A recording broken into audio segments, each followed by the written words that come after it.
Ici la radio. L'émission qui s'appelle Haut-Parleur. Il faut m'expliquer le concept peut-être. On pense à un homme qui parle debout. Quelqu'un qui se lève pour énoncer sa parole. Les haut-parleurs. Ah, ça peut faire penser à mon téléphone aussi. Sur quel thème c'est?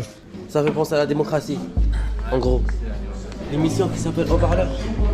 Lundi 14h-15h à la cafette. C'est bien.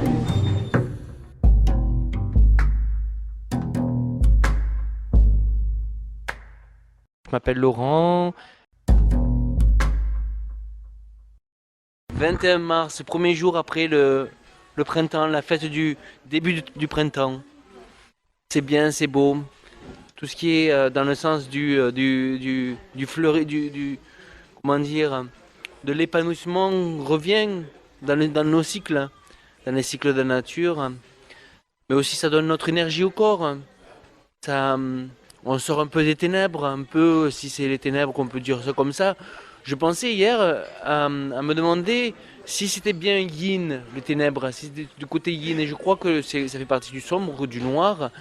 Le noir en lui-même, c'est une bonne couleur, c'est une très belle couleur. Et on va avoir plus de soleil, on va bronzer un peu plus. Ça va nous amener à un autre état, notre spirit. Mais là, on est dans le début de l'éveil du printemps, où le printemps commence à revenir vers nous, ou en nous, un peu en nous, mais beaucoup, beaucoup autour de nous. Jouer, du coup. Moi, je vais jouer une composition à moi. Allez, je vais alors commencer.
Alors là c'est la cafétéria, voilà, de l'hôpital Gérard Marchand. D'accord, les haut-parleurs, ok. C'est la radio. Il y aura un après-guerre, de toute façon, la reconstruction, comme d'habitude. C'est une guerre en plus stupide. Parce que c'est juste la Russie qui voulait s'emparer de l'Ukraine gentiment et qui quelques années après n'a pas pu le faire, donc elle attaque l'Ukraine, quoi. Ça c'est Poutine, hein. Je vais pas tomber sur la population bien sûr, hein. Mais c'est salaud parce que vraiment c'est un peu ça ce qui m'a pensé. Au début ils ont essayé de faire en sorte que c'était leur cousine, mais maintenant regardez le constat, c'est une guerre qui leur tombe dessus, quoi. Ils ont rien demandé. Ils étaient même prêts à être avec eux, comme on dit, pas collaborer, être sous leur politique. Mais je ne sais pas si les gens. Je crois qu'il y a des gens qui se détachent tellement de la misère des autres qu'ils n'en font même pas cas jusqu'à ne même pas y penser. Vous savez, un homme qui est politique peut lancer une guerre, mais les personnes qui sont sous la guerre. Est-ce qu'il peut. Il sait très bien ce qu'il fait. C'est une guerre. Il va tuer des hommes, il va tuer des personnes, il va effondrer. Et on arrive à des personnes qui sont hermétiques à ça. Moi, pour moi, je suis hermétique à ce genre de problème planétaire de sous-tension ou de tension. Moi, je fais attention à moi et attention à comment je vais. Bon, peut-être parce que je suis malade et je suis bipolaire et je fais attention à ça. Mais c'est pour moi pas important de la substance plus qu'il en faut à une guerre. Il faut souhaiter qu'elle se finisse. Il faut souhaiter qu'il y ait des gens sages qui commencent à prendre des décisions sages. Et voilà, nous on n'y peut rien. Mais après la tension de nous Toulousains, on n'a pas à la vivre, c'est pas la nôtre.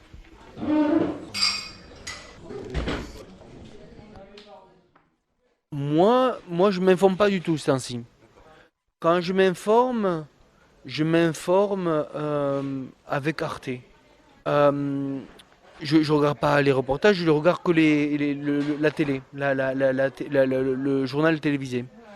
Après, aller sur les autres chaînes, pourquoi pas, mais je vous le dis franchement, je me suis retiré vachement de l'écoute des nouvelles, quoi. C'est quelque chose où je suis franchement maintenant plus à la page. Mais si je veux, je vais dans mon pavillon ce soir, je mets Arte et ça me fera du bien. Et c'est vrai que ça me ferait du bien. Ouais. Après, comment faire? Je préfère écouter tout le monde. Parce que quand on écoute tout le monde, on comprend. Et on sépare pas les choses. Les gens, ils ont des points communs des fois. Des chemins, des cheminements de réflexion pareils, etc. Moi, je préfère écouter tout le monde que ne pas écouter. Ou n'écouter qu'une partie. De toute façon, la France, elle est forte parce qu'elle donne comment ça s'appelle elle donne accès à tout ce qui est politique. Elle donne les informations, les partis, les dirigeants de ces partis. Tout ça est quand même bien relayé par les médias. Donc on ne peut pas se plaindre de ne pas être au courant. Ouais. Bon, mais voilà, après, vous savez, ce qui est triste, c'est les guerres, les personnes qui sont dans ces genres de situations, dans d'autres situations. Il faut pas oublier, il faut pas s'oublier, quoi. Moi, je fais attention à moi, ma santé, c'est le moteur, c'est le plus important. Alors là, c'est la cafétéria, voilà, de l'hôpital Gérard Marchand. D'accord, les haut-parleurs, ok. La radio. Heureux de vous accueillir ici. Vous parlez justement de cette maladie, la bipolarité. Ouais. Vous pourriez nous dire comment vous pourriez parler justement? La bipolarité, elle est faite de 2 phases. La première phase, c'est la phase ascendante. C'est quand on est débordé de force. Mon corps est débordé de force. Il est dans une exaltation. Son humeur est de joie. Je suis vraiment un rayon de soleil. Et mon corps et mon esprit se grillent à force parce que mon corps, indépendamment de ma volonté, délivre cette force, délivre cette exaltation.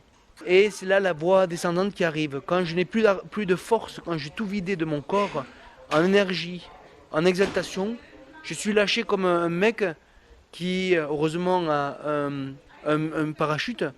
Parce que le parachute, c'est soit la raison et on fait ce qu'on peut. C'est la zone dépressive. Soit le parachute, c'est le médicament.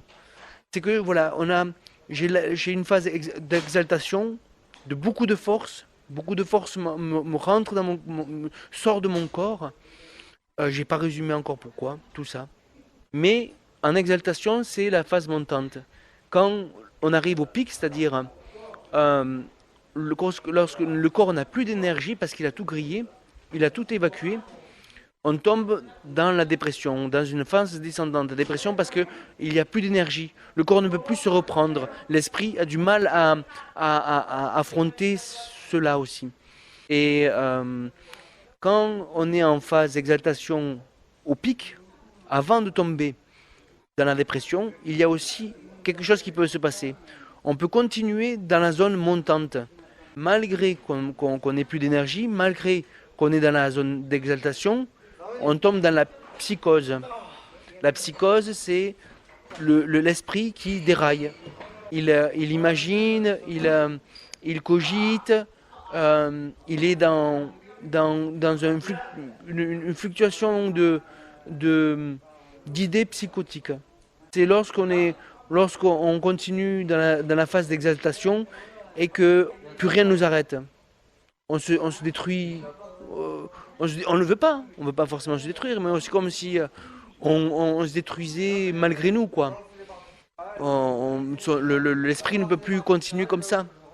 Et après, il arrête subitement et il n'a plus de force, il n'a plus de morale. Maintenant, ça va par rapport à ça, ça va mieux. Ouais. Mais c'est pas facile, hein. La bipolarité, faut la connaître à force.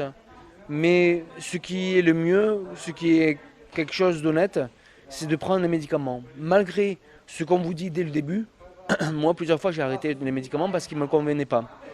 Et dans le milieu infirmier, dans le milieu médical, une infirmière m'avait dit, vous savez ce qu'il y a de triste en psychiatrie, c'est qu'on met des années et des années avant de vous diagnostiquer justement. C'est-à-dire que moi on a mis 7 ans avant de me diagnostiquer normalement. Avec un raisonnement, avec... Non, c'est une dame que j'ai eu, un médecin que j'ai eu comme ça dans ma vie, que j'ai vu que quelques fois. J'étais dans un autre service de marchand. Maintenant je suis à Cervantes, mais avant j'étais à un autre, Clinique Claudel. Et la dame m'a dit, écoutez-moi, c'était en hiver. Elle me disait, ça se voit comme le nez au milieu de votre nez que vous êtes bipolaire. Et depuis ma vie a changé. Parce que j'ai été soigné normalement. Merci à vous, c'est gentil de m'avoir donné un peu de temps, c'est gentil comme tout. J'avais pas la raison pour tout, mais je vous ai dit ce que je pensais. Ici la radio. L'émission qui s'appelle Haut-Parleur. Lundi 14h-15h à la cafette. Centre hospitalier Gérard Marchand. C'est bien.